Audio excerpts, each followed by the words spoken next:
नमस्ते बच्चों।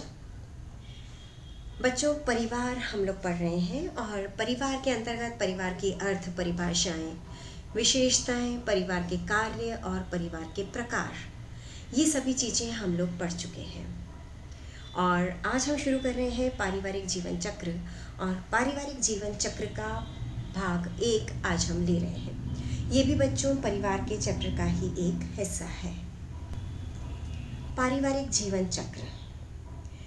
बच्चों, चक्र नाम से आप क्या समझ पाते हैं? कोई एक ऐसी चीज जो एक चक्र की भांति, एक गोले की भांति निरंतर चलती है। ठीक है बच्चों, ये हम पढ़ चुके हैं कि परिवार में ही व्यक्ति का जीवन आरंभ होता है और यहीं पर समाप्त होता है। परिवार में ही व्यक्ति का जन्म होता है, लालन पालन, शिक्षा दीक्षा, विवाह, उनके बच्चों का होना, मृत्यु होना और विभिन्न सामाजिक, धार्मिक, आर्थिक, मानसिक, मनोवैज्ञानिक, चारित्रिक गुणों का विकास भी परिवार में ही होता है। और बच्चा पहले जन्म लेता है, फिर धीरे धीरे शारीरिक, मानसिक, सामाजिक, आर्थिक इत्यादि दृष्टि से परिपक्व होता है, आत्मनिर्भर हो जाता है और अपने स्वयं के परिवार का निर्माण कर लेता है।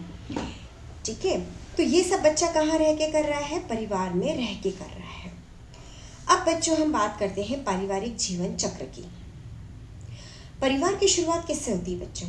परिवार की शुरुआत होती है 2 व्यक्तियों से।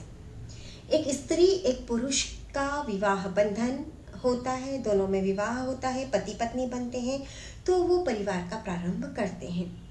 फिर उस परिवार में बच्चों का आगमन होता है, तो परिवार वृद्धि करता है, उसकी विस्तृत अवस्था आती है और अंत में वापस परिवार में 2 ही व्यक्ति रह जाते हैं। कौन से 2 व्यक्ति? जिन्होंने परिवार शुरू किया था। इसलिए हम इसको कहते हैं पारिवारिक जीवन चक्र। बात समझ में आई बच्चों कि हम इसको पारिवारिक जीवन चक्र क्यों कहते हैं? क्योंकि जिन 2 व्यक्तियों से ये परिवार प्रारंभ हुआ था, अंत में आके वापस इन्हीं 2 व्यक्तियों पर ये परिवार सिमट जाता है। और ये परिभाषा है ग्रॉस एवं कैंडल की। अब आप इसे फिर से पढ़िए और समझिए कि ग्रॉस एवं कैंडल के अनुसार परिवार की शुरुआत 2 संबंधित युवा व्यक्तियों से होती है। अपनी विस्तृत अवस्था में वह वृद्धि करता है, अर्थात परिवार की वृद्धि होती है, परिवार में बच्चों का आगमन होता है और अंत में फिर से केवल 2 वृद्ध व्यक्ति रह जाते हैं। तो ये परिभाषा दी है ग्रॉस एवं कैंडल ने। इसकी एक और परिभाषा है बच्चों, और वो है बिगलो की परिभाषा। और बिगलो की परिभाषा हम पढ़ेंगे पारिवारिक जीवन चक्र के महत्व को जानने और समझने के बाद। पहले हम इसको समझ लेते हैं बच्चों। सबसे पहला कि पारिवारिक जीवन चक्र परिवार की विभिन्न आवश्यकताओं को बताता है। बात समझ पा रहे हैं बच्चे आप लोग? किसको बताता है? परिवार की विभिन्न आवश्यकताओं को बताता है। क्योंकि बच्चों क्या होता है, पारिवारिक जीवन चक्र की जितनी अवस्थाएं होती है, वैसे बच्चों मुख्यतः इसकी 3 अवस्थाएं होती है। ठीक है, तो इसकी जितनी अवस्थाएं होती हैं ना, उन अवस्थाओं में प्रत्येक अवस्था में परिवार की और उसके सदस्यों की आवश्यकताएं भिन्न भिन्न होती है। वे आवश्यकताएं जो कि विस्तृत अवस्था में होती है वो संकुचित में नहीं होती, जो संकुचित में होती है वो प्रारंभिक में नहीं होती। बच्चों, जैसा कि आप नाम से समझ पा रहे होंगे, क्योंकि पारिवारिक जीवन चक्र की 3 अवस्थाएं हैं, तीनों ही अवस्था अलग अलग चीज को बताती है। और अलग अलग चीज को बताने के कारण बच्चों हम ये समझ सकते हैं कि जैसे जैसे अलग अलग अवस्था आती है, पहले यंग कपल है, दोनों साथ में रहते हैं, उनकी आवश्यकताएं कुछ और होती है। फिर उम्र बढ़ती है, बच्चों का आगमन होता है, तब आवश्यकताएं परिवार की कुछ और हो जाती है। फिर जब वृद्ध हो जाते हैं तो परिवार की आवश्यकताएं भी कुछ और हो जाती है। तो जो आवश्यकताएं एक अवस्था में है, जरूरी नहीं है कि यही आवश्यकता दूसरी अवस्था में भी पाई जाए और दूसरी अवस्था में भी हमें वो देखने को मिले। दूसरा महत्व है बच्चों कि अच्छे रहन सहन एवं उच्च जीवन स्तर को बनाए रखने के लिए, योजना बनाने के लिए, उनका क्रियान्वयन करने के लिए और मूल्यांकन करने के लिए जीवन चक्र को समझना आवश्यक है बच्चों। बात समझ रहे हैं बच्चों? जीवन स्तर को हर अवस्था में अच्छा बनाए रखने के लिए, हर अवस्था में नियोजन करने के लिए, और क्योंकि बच्चों नियोजन करेंगे तो क्रियान्वयन भी होगा, क्रियान्वयन करेंगे हम तो मूल्यांकन भी होगा, लक्ष्यों की प्राप्ति भी होगी और जीवन स्तर को हम बनाए रख पाएंगे। तो इन सभी उद्देश्यों की पूर्ति के लिए पारिवारिक जीवन चक्र को समझना आवश्यक हो जाता है। तृतीय बात बच्चों कि विभिन्न अवस्थाओं में अलग अलग समस्याएं जो आती है उनको जानने के लिए और समझने के लिए पारिवारिक जीवन चक्र की आवश्यकता होती है। बच्चों क्या होता है कि परिवार को अपने संपूर्ण परिवार काल में कई सारे महत्वपूर्ण उत्तरदायित्वों का पालन करना पड़ता है और एक ही व्यक्ति कई उत्तरदायित्व एक समय में निभाता है। अलग अलग अवस्थाओं में बच्चों के जन्म के साथ ही उन पर होने वाला व्यय प्रारंभ हो जाता है, तो व्यक्ति में शक्ति और समय की भी ज़्यादा खपत होती है। विस्तृत अवस्था में बच्चों का लालन पालन, पोषण, शिक्षा का प्रबंध, आत्मनिर्भर बनाने की जिम्मेदारी, उनका विवाह इत्यादि कार्य बच्चों विस्तृत अवस्था में देखने पड़ते हैं। तो विस्तृत अवस्था में इतने सारे कार्यों को देखने के कारण बच्चों, ठीक है, कई सारे कार्य हैं जो कि विस्तृत अवस्था में होते हैं, तो उसके कारण क्या होता है, बहुत सारे उत्तरदायित्व होते हैं। साथ ही बच्चों घर में वृद्ध सदस्य होते हैं, उनकी देखभाल, उनकी सेवा शुश्रूषा, और अगर महिला सपोज कामकाजी है तो सदस्यों की समस्या आदि को जानने और सुलझाने के लिए भी, समझने के लिए भी पारिवारिक जीवन चक्र को जानने की आवश्यकता होती है।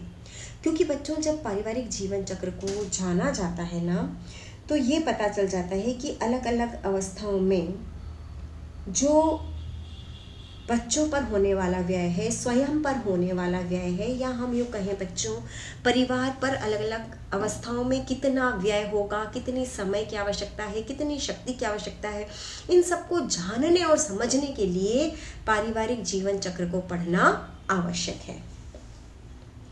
दीर्घकालीन उद्देश्यों हेतु योजना बनाने के लिए भी बच्चों पारिवारिक जीवन चक्र को समझना आवश्यक है। बिल्कुल सही बात है बच्चों। घर में बच्चों की पढ़ाई, आज बच्चा अगर सेकंड क्लास में पढ़ रहा है, सपोज हम एक एग्जांपल लेते हैं कि कोई बच्चा है और वो सेकंड क्लास में पढ़ रहा है, ठीक है। अब वो जो सेकंड क्लास में पढ़ने वाला बच्चा है, बड़ा होकर के वो क्या बनना चाहता है, या आप उसकी दिशा क्या निर्धारित करना चाहते हैं, इसके हिसाब से आपको परिवार में समय आने पर पैसों की ज़रूरत भी पड़ेगी। आप घर बनाना चाहते हैं तो कौन सी अवस्था में आप पैसा इकट्ठा कर पाएंगे और घर बना पाएंगे, ये भी जानना ज़रूरी है।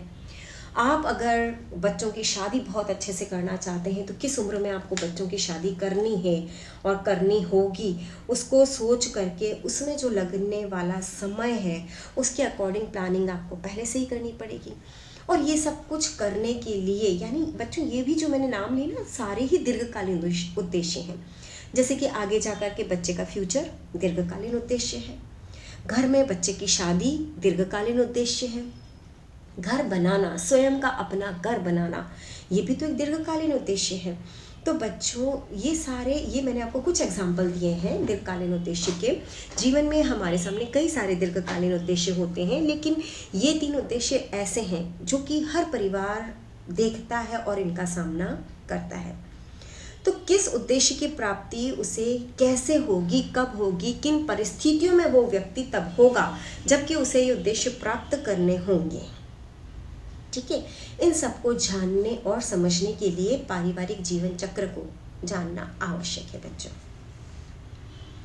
पारिवारिक जीवन चक्र की विभिन्न अवस्थाओं में, क्योंकि हर अवस्था भिन्न भिन्न है, हर अवस्था की आवश्यकता भिन्न भिन्न है, तो अलग अलग अवस्थाओं में व्यय होने वाले साधन, और स्पेशली हम 3 साधनों की बात करते हैं बच्चों, समय, शक्ति और धन, इन तीनों के बचाव की भविष्यवाणी भी की जा सकती है। यानी कि विभिन्न अवस्थाओं में होने वाले व्यय को, साधनों के व्यय, यहाँ व्यय से मतलब समझ रहे हैं बच्चों आप, यहाँ व्यय से मतलब है साधनों पर होने वाला व्यय, तो साधनों पर होने वाले व्यय को समझने के लिए पारिवारिक जीवन चक्र को समझना आवश्यक है। नेक्स्ट है बच्चों की विभिन्न गृह प्रबंध के लिए क्रियाओं के निर्धारण हेतु अवस्थाओं के अनुसार साधनों की मांग को जानने हेतु, जो कि हमने अभी पढ़ा था कि समय, शक्ति, धन ये अलग अलग चीज़ें हैं। और किसी विशिष्ट समय में बच्चों गृह प्रबंध अगर करना है तो उसके लिए जो की जाने वाली क्रियाएं हैं वो क्रियाएं कई तत्वों पर निर्भर करती हैं और इन क्रियाओं के निर्धारण हेतु भी बच्चों पारिवारिक जीवन चक्र को जानना समझना आवश्यक है, ताकि जो विभिन्न क्रियाएं प्रबंध के लिए की जाने वाली है और जो करनी है, किस प्रकार साधनों की आवश्यकता हम पूरी कर पाएंगे, किस प्रकार साधनों की आवश्यकता पूरी हो पाएगी, कब कौन सा साधन अवेलेबल कितनी मात्रा में होगा, इन सबको जानने के लिए पारिवारिक जीवन चक्र को समझना ज़रूरी है। क्योंकि बच्चों ये जो पारिवारिक जीवन चक्र है ये गतिशील है। इसकी गतिशीलता के साथ ही इसके आकार स्वरूप में परिवर्तन होते चले जाते हैं और हर अवस्था में धन, समय, शक्ति सभी की मांग बच्चों अलग अलग होती है। किस अवस्था में किस साधन की कितनी मांग होगी और किसी की कम होगी, किसी की ज़्यादा होगी, इन सबको जानने और समझने के लिए बच्चों आवश्यक है कि पारिवारिक जीवन चक्र को हम जानें और समझें। क्योंकि आप सबके मन में बच्चों ये प्रश्न उठ रहा होगा कि पारिवारिक जीवन चक्र क्या है। चलो चक्र तो हम समझ गए, 2 व्यक्तियों से प्रारंभ होता है, 2 पर ख़त्म हो जाता है और बीच में बच्चों का आगमन, उनकी शिक्षा दीक्षा, पालन पोषण, बीच की अवस्था आ जाती है, तो इसलिए हम इसे जीवन चक्र कहते हैं। लेकिन ये प्रश्न जो आप लोगों के मन में होगा कि हम क्यों पढ़ें बच्चों पारिवारिक जीवन चक्र को, तो ये उस प्रश्न के समाधान में हमने पारिवारिक जीवन चक्र को जानने का महत्व पढ़ा। अब हम पढ़ेंगे बच्चों अगली परिभाषा जो मैं आपको बिगलो की बताने वाली थी। बिगलो के अनुसार बच्चों की किसी भी परिवार की पारिवारिक जीवन चक्र की अवस्था की आर्थिक स्थिति का बहुत बड़ा भाग इस बात पर निर्भर करता है कि उन्होंने अपनी प्रारंभिक अवस्था में आर्थिक स्थिति को पूर्ण किया अथवा पूर्ण करने में असमर्थ रहे। बच्चों लाइन पर विशेष ध्यान देना कि प्रारंभिक अवस्था कौन सी बच्चों? वो अवस्था जबकि विवाह के बाद पति पत्नी एक बंधन में बंधते हैं और परिवार का प्रारंभ करते हैं। और क्योंकि परिवार का प्रारंभ करते हैं इसलिए हम कहते हैं प्रारंभिक अवस्था। तो प्रारंभिक अवस्था में अपनी आर्थिक स्थिति को पूर्ण किया अथवा उसमें असमर्थ रहे। यानी कि प्रारंभिक अवस्था में उनकी आर्थिक स्थिति कैसी थी, कितनी बचत की, कितना प्रयोग में लिया धन, कितना भविष्य को सोचा, कितना साधनों का अर्जन था, कितना खर्च था और कितना उनका संरक्षण था, इन सभी बातों को जानना ज़रूरी हो जाता है। कई परिवारों में बच्चों क्या होता है कि आर्थिक समस्या जो होती है वो बहुत ही कठिन हो जाती है और इसके अनेक कारण हो सकते हैं। कभी कभी ज्ञान की भी कमी हो जाती है, तो कई बार स्थिति नियंत्रण से बाहर हो जाती है। तो बच्चों ये जो पारिवारिक जीवन चक्र की अवस्था की हम बात कर रहे हैं ना बच्चों, ये एक अवस्था की बात नहीं है। ये बिगलो ने ये जो बात कही है उनके कथनानुसार बच्चों कि एक बार पारिवारिक जीवन चक्र में यानी कि जब वो प्रारंभ होता है उस समय वो किस अवस्था से प्रारंभ हुआ, इस बात पर बहुत कुछ निर्भर करती है उसकी आने वाली अवस्था। तो अगर वो समय बहुत अच्छे से रहा, बहुत अच्छे से निकला बच्चों, आर्थिक रूप से कोई परेशानी नहीं थी, तो बच्चों निश्चित ही उनको अपनी विस्तृत अवस्था और संकुचित अवस्था, जबकि परिवार में बच्चों का आगमन होगा और जबकि परिवार की विभिन्न आवश्यकताओं की पूर्ति होगी और घर में फिर से वापस 2 प्राणी रह जाएंगे। तो अगर प्रारंभिक अवस्था से ही जो प्रारंभ कर रहे हैं परिवार का वो 2 व्यक्ति अपनी आर्थिक स्थिति को पूर्ण कर लेते हैं, यानी कि अपने आप को, अपनी आवश्यकताओं को, अपने भविष्य में आने वाली चीज़ों को समझ लेते हैं, तो ऐसी अवस्था में उनकी आर्थिक समस्या जो होती है वो सरल हो जाती है, और नहीं समझ पाते हैं तो कठिन हो जाती है। और बच्चों, कई बार इसके कई कारण हो सकते हैं, जैसे ज्ञान की कमी। हमने अभी बात की बच्चों कि ज्ञान की कमी कैसे की। शुरुआत में समय आराम से यही सोचने में निकाल दिया, जब होगा तब देखा जाएगा, अभी तो हम एंजॉयमेंट में जिएंगे, जब जो होगा देखा जाएगा, ये सोच करके अगर जीवन बिताया है बच्चों तो बहुत ही मुश्किल हो जाती है। तो बच्चों, आज हमने पारिवारिक जीवन चक्र को समझा, और इसके बारे में आगे हम और पढ़ेंगे अगली क्लास में। धन्यवाद बच्चों।